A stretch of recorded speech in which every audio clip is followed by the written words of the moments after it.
MMTU ngaure wakai ngang bahorak le haina KMWO Manipurna media da thador pachirol amada haire apun magi saktam kai be aroi tungi mirol kansi haiba pandam da laiba KMWO na Manipur da khundami nariba furut masen nungsi chanan laimina na bahot nari ngai jerakta MMTU kawami union amana Manipur da mapandagi lakpo muslim sing Manipur da mitai pangal dapa mafam sing da laiba galoina na masing hengalak le haina fongdok kiwa wafam adu yumfam yaudabani hairaduna wakhal choiraba mi khaktana mari makhong samna da wangang bani hairakli Maduna laisu laitaba oibasu oiroidaba wafam amada yumfam oiraga wangang lakliba MMTU ngaubadagi wakai ngangba haurakle hairaduna pung nipunipangi manungda kudam changdamga loinana takpa ngamdrabadi Manipur miyamda Lalle Haijagadabani hairakli Tha asigi taramathoida MMTU gi thomi amana media gi khutangda mapan lamdagi changlakpa muslim sing Manipur gi mitai pangal taba mafam singda mapandagi lakpa muslim masing hengalakle hairiba mafam sing adu union na khudam changdamga loinana Puthoktrabadi hairaduna karigumba ngamdrabadi union na Manipur miyamda Lalle Haijagadabani hairakli Kanglaipak Minority Welfare Organization KMWO na Manipur da khundami nariba furut masel nungsi chana na lemina na bakan na honari ngai jerakta wakhal tada bakharna masel hatok hannaba Manipur kaina ba thaurang manba mawang chatharakpa asi organization asina lumna lawi Manipur da muslim gi masing hengatle hairibado union na pungni funipangi manungda khudam changdam galoina na takadabani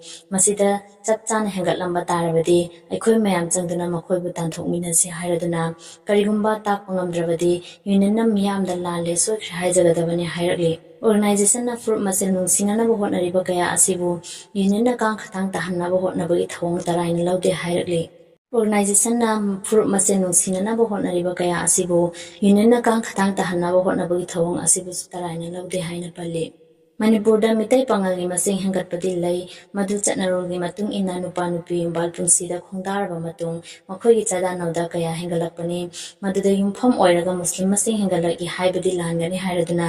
asiguma wakai ngangbugi saruk organization asina Manipur da khundamina ri pufro masel nungsi chana na laimina na bahot nariba asida mateng pang singbiyo loinana nan Manipuri singda yumpali ba iche ichal sing asi karamba fruit ki miyoina haibadasu thidokpi ba chungani hairaduna nan Manipuri singda paluraga halakpa ningol singi chada nauda sing Manipur da pusilaktabra haibado MMTU na kupna thidokpiyo hairakli amaromda Manipur da miyamgi thabak tawgani haina thorakpa lupna saugri yungbangum yungkhalakpa galoinana iramdam asita menman tadana imuna imutana ba yabo wangang ba haitaba tungi khandaba miyo kaya thoraktuna wakai ngangba kaya su yaudaba natte hairaduna makhoina ngangliba wakai sing adudagi wakhal taraba Manipur gi miyamna chekchiminasi Manipur da lairiba lupsing na wangang bamatanda tenyo tharaga ngangbiyo hairaduna khoi masel nungsina na lainaba thorak leba lupsing na furup amabu hunduna ngangba tawbigano Manipur da lairiba iramdam gi yai khanaba thabak tawbada mai onsinbiyo hairaduna furup kanaba thorak lupsing na